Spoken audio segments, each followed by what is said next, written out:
Capítulo 3. En la ruta del exilio. Los yaquis que se dirigen a Yucatán, al llegar al puerto de Guaymas, Sonora, abordan un barco de guerra del gobierno hasta el puerto de San Blas. Después de 4 o 5 días de travesía, desembarcan y son conducidos a pie a través de una de las sierras más abruptas de México, desde San Blas a Tepic y desde Tepic a San Marcos. Tal vez en línea recta la distancia sea un poco más de 160 kilómetros, pero con los rodeos del camino se duplica la distancia y requiere de 15 a 20 días de viaje. Se hace alto en unos campos de concentración a lo largo de la ruta, así como en las ciudades principales. Durante el camino se desintegran las familias. Esto sucede principalmente en Guaymas, San Marcos, Guadalajara y la Ciudad de México. Desde San Marcos se lleva a estos infortunados por el ferrocarril central mexicano hasta la Ciudad de México, y desde esta por el ferrocarril interoceánico hasta Veracruz. Aquí se les amontona en un barco de carga de la Compañía Nacional, y al cabo de 2 a 5 días desembarcan en Progreso, donde son entregados a los consignatarios que los esperan. En el viaje a Yucatán, mi compañero L. Gutiérrez de Lara y yo vimos bandas de desterrados yaquis. Los vimos en los encierros de los cuarteles del ejército en la Ciudad de México. Nos juntamos con una cuerda de ellos en Veracruz y, en fin, navegamos con ellos de Veracruz a Progreso. Había 104 amontonados en la sucia bodega de popa del vapor Carguero Sinaloa, en el cual embarcamos. Creíamos que sería difícil encontrar la oportunidad de visitar este antro infecto, pero afortunadamente nos equivocamos. Los guardias se dieron fácilmente a unas palabras amistosas, y apenas había iniciado el barco su marcha, mi compañero y yo estábamos sentados sobre unas cajas en la bodega, junto a un grupo de desterrados reunido alrededor de nosotros. Algunos de ellos, ansiosos de tabaco, chupaban furiosamente los cigarrillos que les obsequiamos, y otros mordían silenciosamente plátanos, manzanas y naranjas que también les habíamos regalado. Entre ellos había 2 viejos de más de 50 años. Uno era pequeño, de facciones agudas, hablador, vestido con un overol norteamericano, blusa de trabajo, zapatos y sombrero de fieltro, y con fisonomía y maneras de un hombre civilizado. El otro era alto, silencioso, impasible, embozado hasta la barba, con un zarape de colores vivos, única prenda útil que había logrado sacar de sus pertenencias cuando los soldados lo apresaron.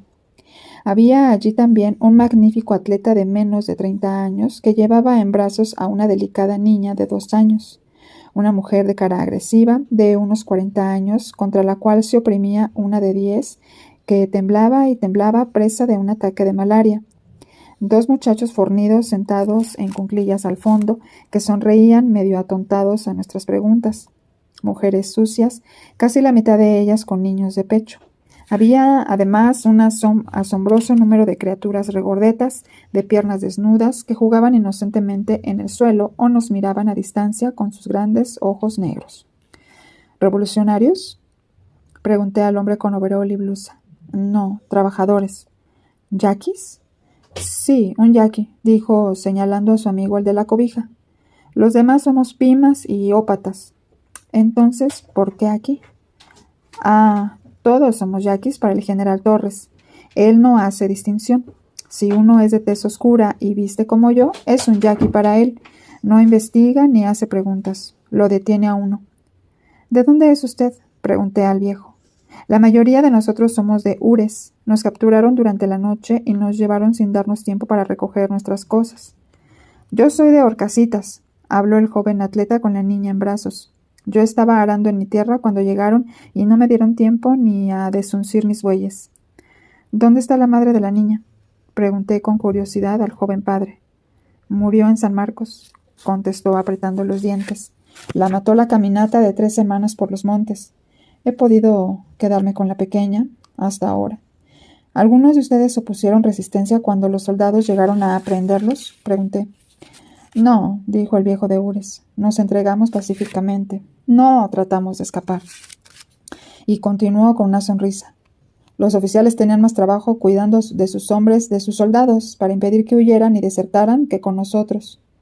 Al principio éramos en Ures 153, siguió el viejo. Todos trabajadores del campo.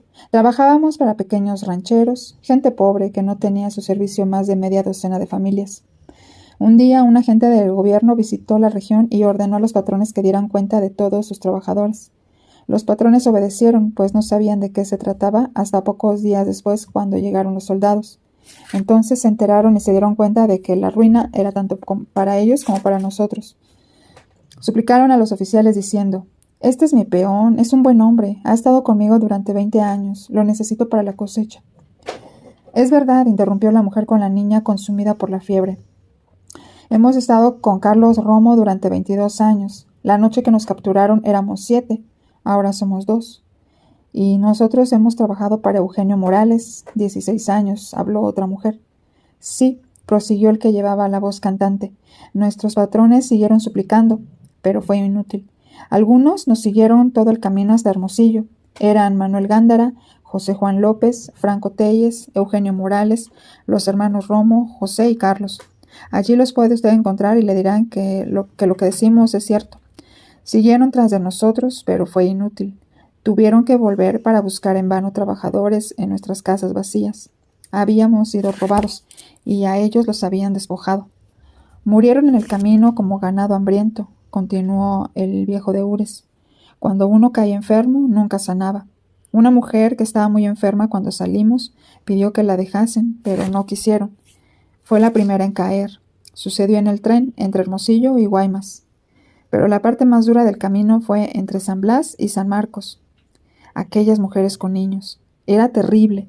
Caían en tierra una tras otra. 2 de ellas ya no pudieron levantarse y las enterramos nosotros mismos, allí junto al camino».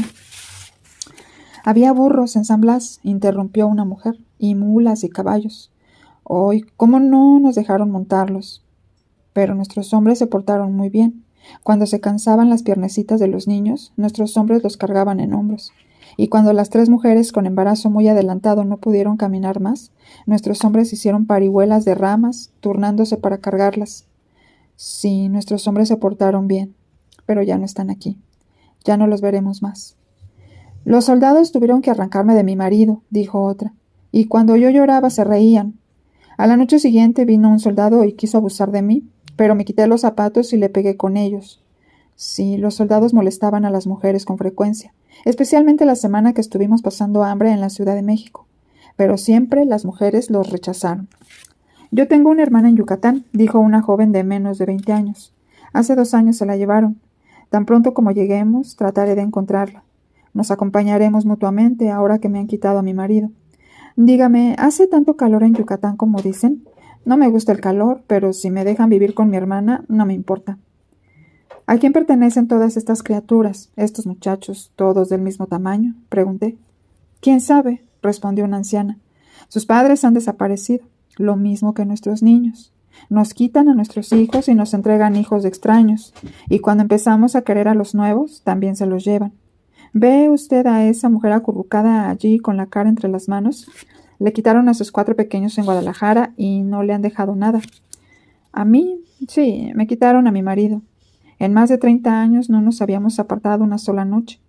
Pero eso nada importa, ya no está. Pero acaso tengo suerte, todavía tengo a mi hija. ¿Cree usted que nos juntaremos con nuestros maridos de nuevo en Yucatán?».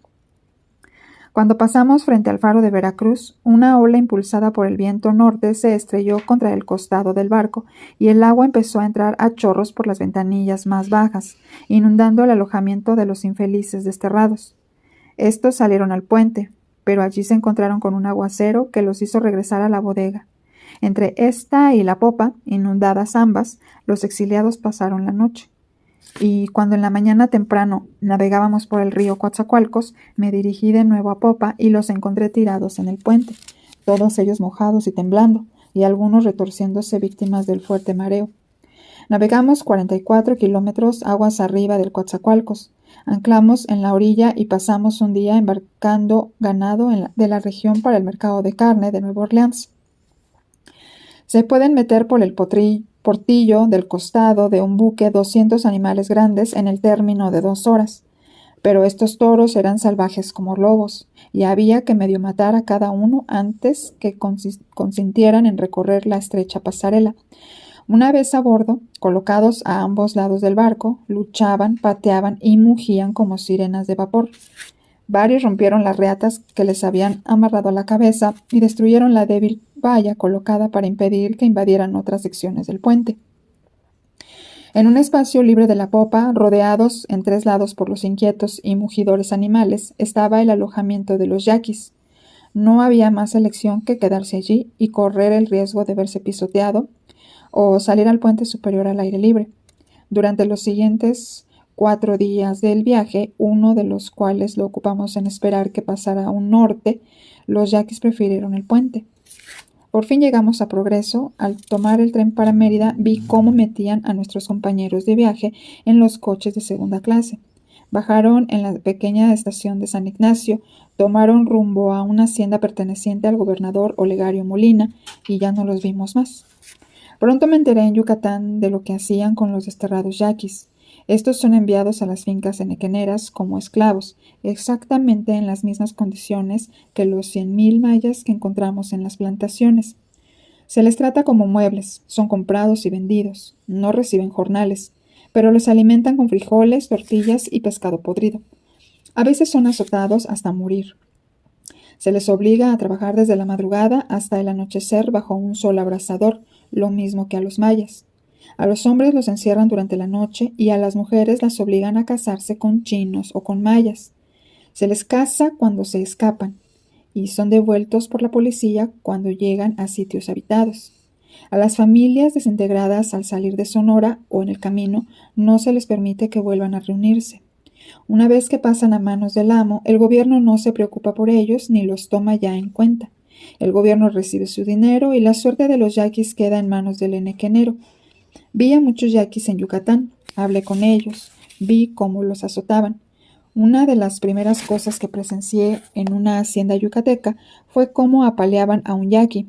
Se llamaba Rosanta Bajeca. El acto estaba teatralmente preparado, aunque quizá no de modo intencional. Eran las 3:45 de la madrugada, inmediatamente después de pasar lista los peones. Estos formaron frente a la tienda de la finca bajo los débiles destellos de las linternas, colocadas en la parte superior de la fachada, que alumbraban apenas las oscuras fisonomías y las siluetas de un blanco sucio. Había 700 hombres. De cuando en cuando la luz de las lámparas era un poco más viva y llegaba hasta los altos árboles tropicales que, muy próximos entre sí, rodeaban el patio en cuyo suelo crecía hierba. Bajo las linternas y dando frente a la andrajosa horda estaban el administrador, el mayordomo primero y los jefes menores, así como los mayordomos segundos, el mayocol y los capataces. «Rosanta Bajeca». Este nombre, gritado por la voz del administrador, hizo salir del grupo a un joven yaqui de cuerpo regular, nervudo, de facciones finas, cabeza bien formada, sobre hombros cuadrados, con quijada prominente y firme, y ojos oscuros y hondos que lanzaban miradas rápidas de uno a otro lado del círculo que lo rodeaba, como las lanzaría un tigre al que se hiciera salir de la selva para caer en medio de varios cazadores. «Quítate la camisa», ordenó ásperamente el administrador. Al oír estas palabras, el jefe y los capataces rodearon al yaqui. Uno de ellos alargó el brazo para arrancarle la prenda, pero el yaqui rechazó la mano que se acercaba y con la rapidez de un gato eludió un palo que por el otro lado se dirigía a su cabeza. Fue un instante nada más. Con el odio reflejado en sus ojos, mantuvo a raya al círculo que lo rodeaba, pero con un movimiento de conformidad los hizo retirarse un poco y de un solo tirón se quitó la camisa por la cabeza, dejando al desnudo su bronceado y musculoso torso, descolorido y marcado con cicatrices de anteriores latigazos. Sumiso, pero digno, se mantuvo allí como un jefe indio cautivo de los de hace un siglo, esperando con desprecio ser torturado por sus enemigos. Los esclavos presentes miraban con indiferencia. Era un pelotón de trabajadores alineados de 6 en fondo, sucios con calzones de manta que les llegaban apenas a los tobillos y enrollados a la altura de la rodilla, camisas del mismo material con muchos agujeros que dejaban ver la bronceada piel, piernas desnudas, pies descalzos, deteriorados sombreros de palma que sostenían respetuosamente en la mano. Era un grupo zarrapastroso que trataba de ahuyentar el sueño y parpadeaba ante las débiles linternas. Había allí 3 razas: el maya de aguda faz y alta frente, aborigen de Yucatán, el alto y recto chino y el moreno y fuerte yaqui de Sonora. A la tercera orden del administrador salió de entre los esclavos espectadores un gigantesco chino. Agachándose, cogió de las muñecas al silencioso yaqui y en un instante estaba derecho con el yaqui sobre sus espaldas, tal como carga a un niño cansado alguno de sus mayores. Nadie había en todo aquel grupo que no supiera lo que se preparaba, pero solo cuando un capataz alcanzó una cubeta que estaba colgada a la puerta de la tienda, se notó cierta tensión de nervios entre aquellos 700 hombres. El extraordinario verdugo llamado Mayocol, un bruto peludo de gran pecho, se inclinó sobre la cubeta y metió las manos hasta el fondo en el agua. Al sacarlas, las sostuvo en alto para que se vieran 4 cuerdas que chorreaban, cada una de ellas como de 1 metro de largo.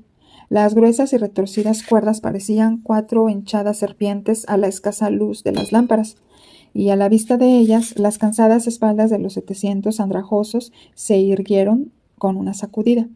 Un involuntario jadeo se escuchó entre el grupo. La somnolencia desapareció de sus ojos. Por fin estaban despiertos, bien despiertos.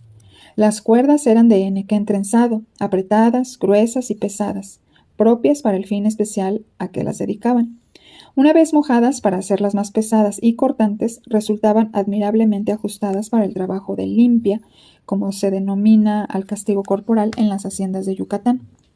El velludo Mayocol escogió una de las 4, dejó las otras 3 y retiró la cubeta, mientras el enorme chino se colocaba en tal forma que el desnudo cuerpo de la víctima quedase a la vista de sus compañeros.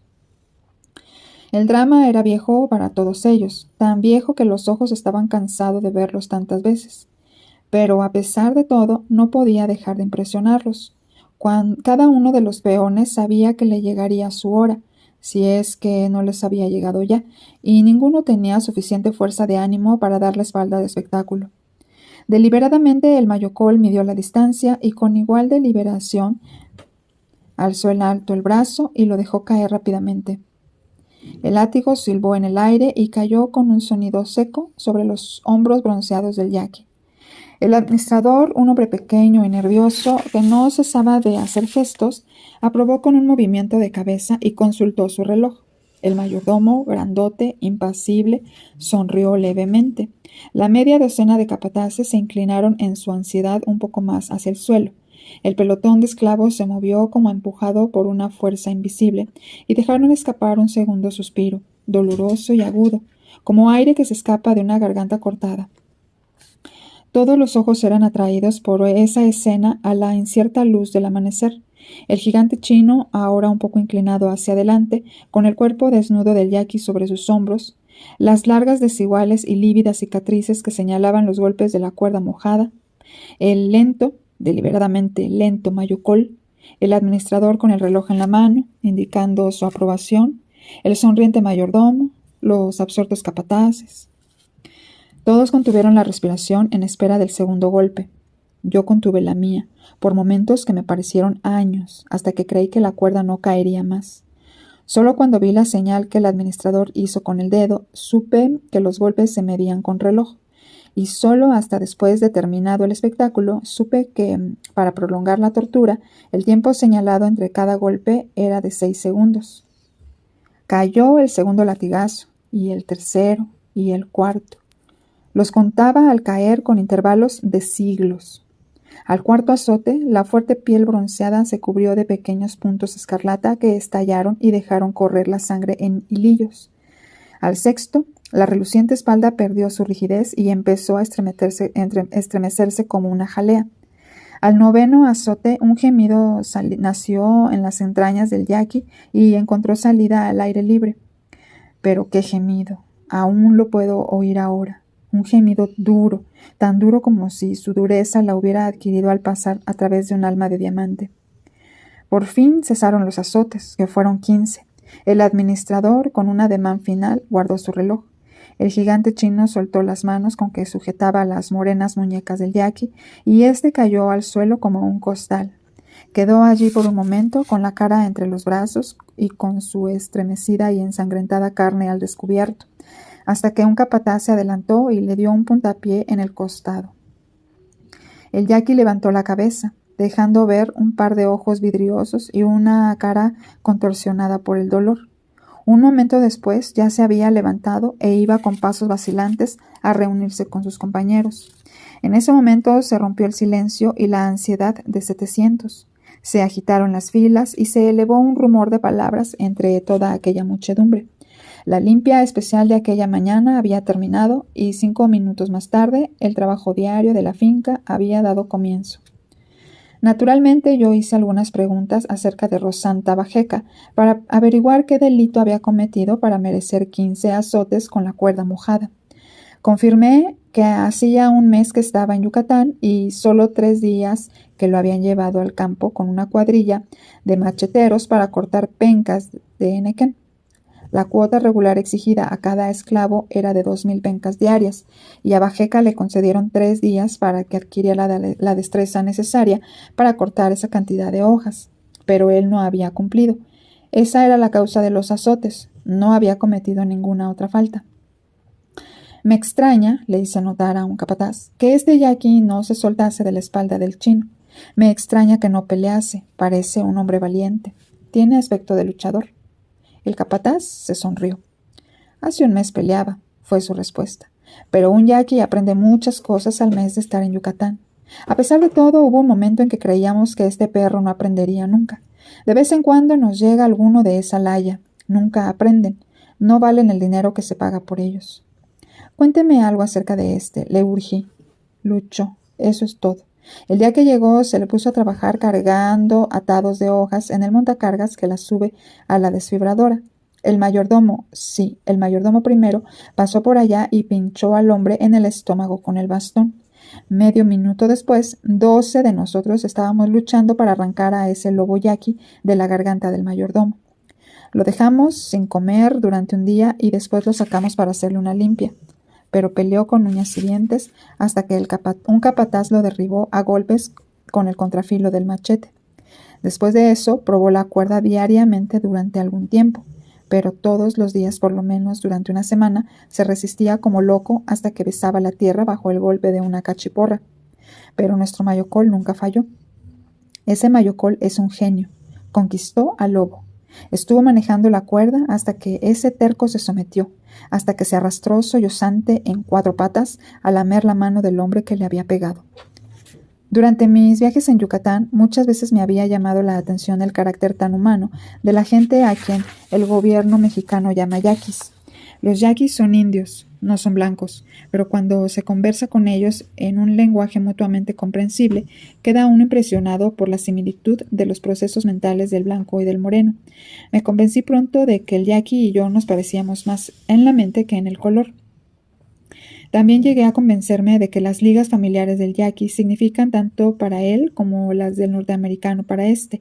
La fidelidad conyugal es la virtud cardinal del hogar yaqui, y parece que no es por causa de alguna antigua superstición tribal, ni por enseñanzas de los misioneros, sino por una ternura innata que se dulcifica a medida que pasan los años hacia la compañera con quien ha compartido la carne, el abrigo y la lucha por la vida, las alegrías y las tristezas de la existencia. Una y otra vez presencié demostraciones de ello en el viaje al exilio y en Yucatán. La mujer yaqui siente tan hondo que le arrebaten brutalmente a su niño como lo sentiría una mujer norteamericana civilizada. Las fibras del corazón de la esposa yaqui no son más fuertes contra una separación violenta e inesperada de su esposo que las de una refinada señora de un dulce hogar norteamericano. El gobierno mexicano prohíbe el divorcio y, por lo tanto, volverse a casar en sus dominios. Pero para el hacendado yucateco todo es posible. Para una mujer yaqui, un hombre asiático no es menos repugnante que para una mujer norteamericana. Sin embargo, una de las primeras barbaridades que el nequenero impone a la esclava yaqui, que acaba de ser privada de su marido legal, a quien ama, es obligarla a casarse con un chino y vivir con él. Lo hacemos así, me explicó uno de los hacendados, para que el chino esté más satisfecho y no tenga deseos de escaparse. Y además, sabemos que cada niño que nazca en la finca algún día puede valer de 500 a 1000 pesos en efectivo. La mujer blanca culta moriría de vergüenza y de horror en tal situación, pues así le sucede a las mujeres morenas de Sonora. Un personaje de la categoría de don Enrique Cámara Zavala, presidente de la Cámara Agrícola de Yucatán y agricultor millonario, me dijo: si los yaquis duran el primer año, generalmente se adaptan bien y son buenos trabajadores, pero el mal está en que por lo menos 2/3 de ellos mueren en los primeros 12 meses. En la finca de uno de los más famosos reyes del Enequén encontramos unos 200 yaquis. Un 33% de estos estaban alojados junto a un numeroso grupo de mayas y chinos, enteramente separados de ellos en una hilera de chozas nuevas de una sola pieza rodeada, cada una de un pequeño pedazo de tierra sin cultivar. Descubrimos a las mujeres y a los niños yaquis. Las mujeres se hallaban sentadas en cuclillas en el suelo desnudo o avivando el fuego de hornillas con unas ollas al aire libre. Ni vimos hombres entre ellas, ni yaquis, ni chinos, porque solo hacía un mes que todos ellos habían llegado a Sonora. En una de las casas vimos hasta 14 personas alojadas. Había una mujer de más de 50 años, en cuyo rostro se reflejaba la fuerza de un jefe indio y cuyas palabras iban directas a su objeto como flechas al blanco. Había otra de tipo hogareño, agradable, de cara ancha, marcada de viruelas, de palabras amables y cuyos ojos se iluminaban amistosamente a pesar de sus penas. Había otras 2 que vigilaban su hornilla y se limitaban a escuchar. También se encontraba allí una muchacha quinceañera, casada hacía 4 meses, pero sola ahora. Era notablemente bonita, de grandes ojos y boca fresca, sentada con la espalda apoyada en la pared, que no dejó de sonreír hasta que rompió a llorar. Una mujer enferma estaba tendida en el suelo y se quejaba débilmente, pero no llegó a levantar la mirada. Además, había allí 8 niños. La semana pasada éramos 15, dijo la de tipo hogareño, pero una ya se ha ido. Nunca recuperan la salud. Estiró una mano y dio un leve golpecito en la cabeza de la hermana que estaba tendida en el suelo. ¿Todas ustedes son casadas? ¿Eran casadas?, pregunté. Todas, asintió la anciana con cara de jefe indio. ¿Y dónde están ahora sus maridos? ¿Quién sabe?, dijo, y nos miró al fondo de los ojos tratando de adivinar el motivo de nuestras preguntas. Yo soy Pápago, les aseguró de Lara. Somos amigos. Ustedes no están trabajando, les hice notar. ¿Qué es lo que hacen? Morirnos de hambre, contestó la vieja. Nos dan una vez por semana, para todas, explicó la hogareña, al tiempo que señalaba con la cabeza 3 pequeños pedazos de carne, que costarían menos de 5 centavos de dólar en los Estados Unidos, acabados de llegar desde la tienda de la finca. Aparte de eso, solamente nos dan maíz y frijoles, ni siquiera la mitad de lo que necesitamos. Somos como cerdos, nos alimentan con maíz, comentó la más vieja. En Sonora nuestras tortillas son de trigo. ¿Por cuánto tiempo las tendrán a ración de hambre?, les pregunté. Hasta que nos casemos con chinos, espetó la anciana inesperadamente. Sí, confirmó la de aspecto casero. Ya nos han traído a los chinos 2 veces, los han alineado ante nosotros y nos han dicho: a escoger un hombre. Ya van 2 veces. ¿Y por qué no han elegido ustedes? Esta pregunta la contestaron varias de las mujeres a coro. Con palabras y gestos expresaron su aversión a los chinos, y con trémula sinceridad nos aseguraron que todavía no habían olvidado a sus maridos. Yo les supliqué que me dejasen ir, dijo la anciana. Les dije que era demasiado vieja, que era inútil, que mis años como mujer ya habían pasado, pero me contestaron que yo también tenía que elegir. No me quieren dejar libre. Dicen que tengo que escoger, lo mismo que las demás. Ya nos han alineado 2 veces, reiteró la mujer de tipo hogareño, y nos han dicho que teníamos que elegir, pero no queremos hacerlo. Una de las mujeres escogió a uno, pero cuando vio a las demás mantenerse firmes, lo rechazó. Nos han amenazado con la cuerda, pero hemos seguido resistiendo. Dicen que nos van a dar una última oportunidad, y si entonces no escogemos, ellos lo harán por nosotras. Si no consentimos, nos llevarán al campo y nos harán trabajar, y nos azotarán como a los hombres. Y ganaremos $1 por día para vivir, dijo la anciana. 12 centavos diarios, y los alimentos en la tienda son 2 veces más caros que en Sonora. El próximo domingo por la mañana nos harán escoger, repitió la mujer hogareña. ¿Y si no escogemos? El domingo pasado azotaron a esa hermana, dijo la más vieja. Juró que nunca elegiría y la azotaron igual que azotan a los hombres. Ven, refugió, enseña tu espalda. Pero la mujer que estaba cerca del fuego se encogió y ocultó su cara con mortificación. No, no, protestó, y después de un momento dijo: cuando los hombres yaquis son azotados, mueren de vergüenza, pero las mujeres podemos resistir el ser golpeadas. No morimos. Es verdad, asintió la anciana. Los hombres mueren de vergüenza a veces, y a veces mueren por su propia voluntad. Cuando cambiamos la conversación para hablar de Sonora y de largo viaje, las voces de las mujeres empezaron a vacilar.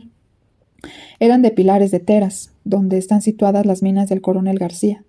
Los soldados habían llegado durante el día, cuando la gente estaba en los campos, en la pizca del maíz. Ellas fueron arrancadas de su trabajo y obligadas a ir a pie hasta Hermosillo, una caminata de 3 semanas. El amor de los yaquis por quien los ha criado es grande, y varias de las mujeres más jóvenes contaban los detalles de la separación de sus madres. Hablaron otra vez de sus maridos, pero contuvieron sus lágrimas hasta que pregunté: ¿les gustaría regresar conmigo a sus hogares de Sonora? Esta pregunta quedó contestada con lágrimas, y empezaron a resbalar primero por las mejillas de la alegre mujer de apariencia casera, y después por las de las otras. Lloraron cada una a su vez, y al fin los niños que escuchaban en el suelo también comenzaron a sollozar dolorosamente junto con sus mayores. Con el llanto, las infelices desterradas perdieron toda reserva. Nos rogaron que las lleváramos de nuevo a Sonora, o que buscásemos a sus maridos. La más anciana imploró que nosotros que nos comunicásemos con su patrón, Leonardo Aguirre, y no quedó contenta hasta que anoté su nombre en mi libreta. La pudorosa mujer que estaba cerca del fuego, deseando algunas palabras de consuelo y de esperanza, abrió la parte superior de su vestido y nos dejó ver las rojas marcas que había dejado el látigo en su espalda. Miré a mi compañero. Las lágrimas rodaban por su cara. Yo no lloraba, pero me avergüenzo ahora de no haberlo hecho. Tal es el último capítulo de la vida de la nación yaqui. Cuando vi a estas miserables criaturas pensé: no puede haber nada peor que esto. Pero cuando vi el Valle Nacional me dije: esto es peor que Yucatán.